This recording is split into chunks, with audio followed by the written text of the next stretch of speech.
중고등학생들 대상으로 진행했던 학생 중심의 프로젝트 활동입니다. 제가 생각하는 이번에 공부하고 진행하는 학생 중심 마을학교가 이거와 크게 다르지 않기 때문에 이것을 참고하시라고 놓아둔 거예요. 이거는 이제 사공 프로젝트 같은 경우는 이곳 행복마을학교에 이때만 해도 10개의 체험시설이 있었습니다. 그 체험시설을 중심으로 아이들이 활동을 했는데, 물론 안에 내용을 보시면 체험시설과 상관없는 활동, 예를 들어서 여행을 목적으로 했던 애들도 있고요. 핵심은 그거예요. 여기서는 학생들이 중심이 되어서 모든 프로젝트를 기획하고, 그러면 예를 들면 어떤 아이가 우리는 3D 프린터를 이용해서 우리가 생각하는 학교를 한번 만들고 싶어요. 그건 일기에서 나왔던 주제거든요. 근데 그 아이들 중에, 모인 아이들 중에 아무도 3D 프린터 모델링 할 줄 아는 애들이 아무도 없었어요. 그럼 어떻게 했을까요?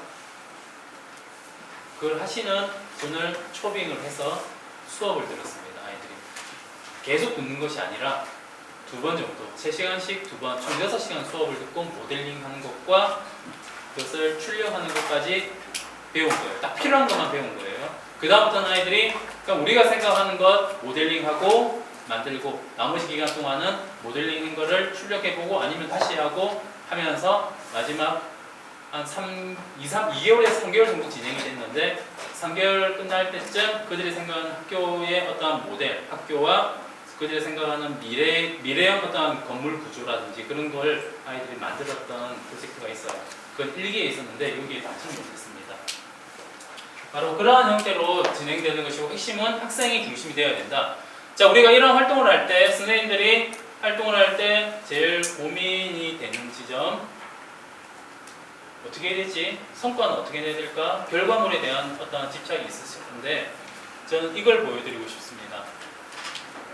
이 프로젝트, 사공 프로젝트잖아요. 이때 썼던 제 그림인데, 많은 사람들이 배가 산으로 가면 실패한다고 얘기를 하고 있지만, 오른쪽에 보면 배가 산으로 간다는 것은 저는 기적이라고 말을 하고 싶다는 거죠. 배가 산으로 갈 수 없잖아요. 근데 그럼에도 불구하고 많은 아이들이 얼마나 열심히 지었으면 배가 산으로 갈까? 학생 중심 마을학교 역시 그렇게 받아들여 주셨으면 좋겠습니다. 아이들이 기획하고 활동하는 것, 이것이 꼭 잘 돼야 되는 쪽으로만 꼭 돼야 된다라고 하고 아이들한테 얘들아 그거는 좀 아닌 것 같아, 이거 말고 이렇게 하는 게 어때라고 하는 순간 아이들은 더 이상 자발적인 참여 의지가 빠지게 돼요. 그때부터는 가만히 선생님만 보게 됩니다. 그 부분을 제가 짚어주기 위해서 이걸 했고요. 그래서 실패와 성공이 아니라 이 과정을 통해서 이제 아이들이 배우고 성장하는 것에 집중을 하자라는 것이죠. 자, 그렇다면 선생님의 역할은 뭐냐? 선생님은 사공이 아니죠. 학생 중심 마을학교를 담당하시는 선생님이시지만, 선생님이 앞서서 아이들을 이끌고 가고 가르치고 하는 역할을 하시면 안 된다고 생각합니다. 다르게 얘기하면 길잡이, 학생 중심 마을학교는 학생의 자발적 참여를 바탕으로 학교 교육과정 안에서 할 수 없는 것들을 이제 우리가 이 예산을 이용해서 할 수 하는 활동인데, 그 중에서 핵심은 학생 스스로 계획하고 활동하는 것을 말을 합니다. 자, 그러면 이거 그냥 활동과 프로젝트를 어떻게 구분 지을 것이냐? 우리가 가고자 하는 어떤 지점을 함께 설정, 목표 지점을 함께 설정을 하고, 그 지점을 향해서 우리가 어떻게 가야 되지? 우리가 무엇을 해야 되지라는 것이 그 안에 충분히 공유가 되어지고 합의가 되어지고, 그렇다면 우리 한번 가보자. 가는 중간에 우리가 도달할 생각이 있던 어떤 시점이 되었을 때 그 지점에 도달했을 수도 있고요, 못했을 수도 있어요. 그것이 도달했냐 하지 않았냐가 중요한 것이 아니라, 거기까지 갈 때 서로 함께 충분하게 합의를 하고 협의를 하고 활동을 하고, 어떠한 부분이 부족한 부분이 있으면 어떤 부분이 부족한지 되돌아와서 다시 진단해서 부족한 걸 채우고, 그러한 역할을 선생님들이 도와주시면 됩니다. 선생님이 가르치는 거 아니고요. 뒤에서 이제 지원하는 역할이 있는 것이죠. 자, 그러면 학생 중심 마을학교는 이런 내용으로 되었으면 좋겠어요. 예시입니다. 이거는 꼭 이걸 하라는 거 아니에요.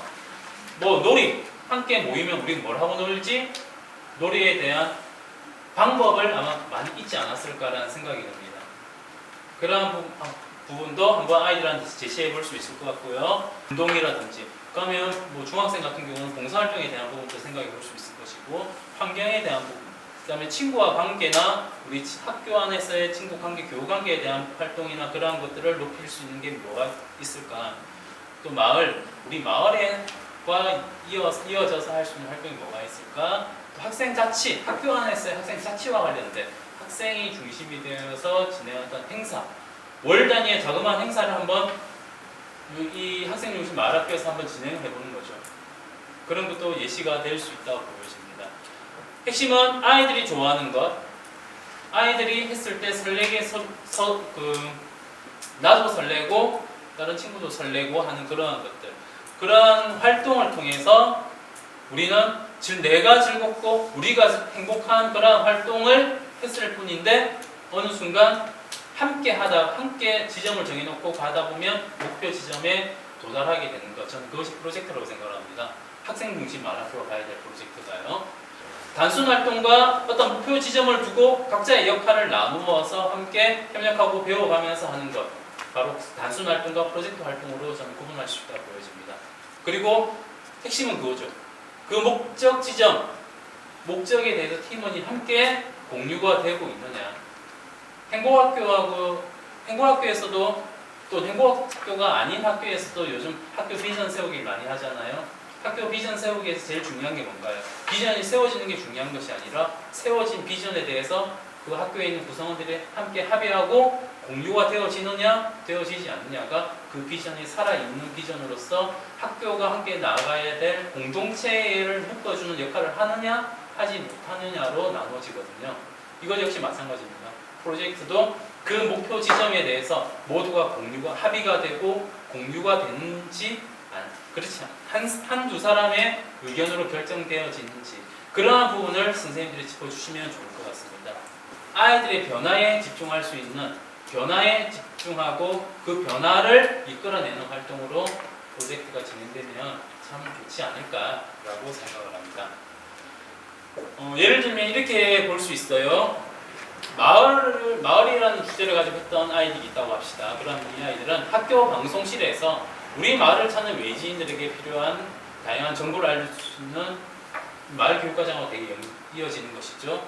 마을 안내 지도를 만들고, 자 그래서 아이들은 마을 탐방을 이제 뭐 주 단위로 막 한다든지 막 움직여요. 돌아다니면서 마을의 곳곳을 살펴보고 이 마을을 처음 오는 사람, 맛집 지도, 뭐 어떤 공방지도, 그 다음에 갑자기 내가 옷을 뭐 찢었다, 옷수선 하는데 어디 있을까? 막 그러한 우리 마을에 필요한, 우리 마을을 처음 찾는 사람 또는 우리 마을에 살고 있지만 우리 마을의 요소를 잘 모르는 사람들에게 도움을 주는 지도를 만들고 싶다라는 것이 나온다.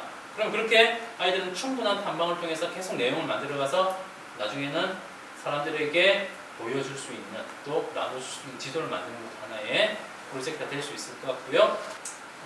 아이들을 모아서 우리 뭘 할까 했더니 선생님 우리 드론을 직접 한번 만들어보고 그것을 가지고 날려보는 것까지 한번 해봤으면 좋겠어요. 근데 선생님이 드론 같은 걸 할 줄 몰라. 나 선생님 드론 같은 거 할 줄 몰라서 그건 안 돼. 딴 거.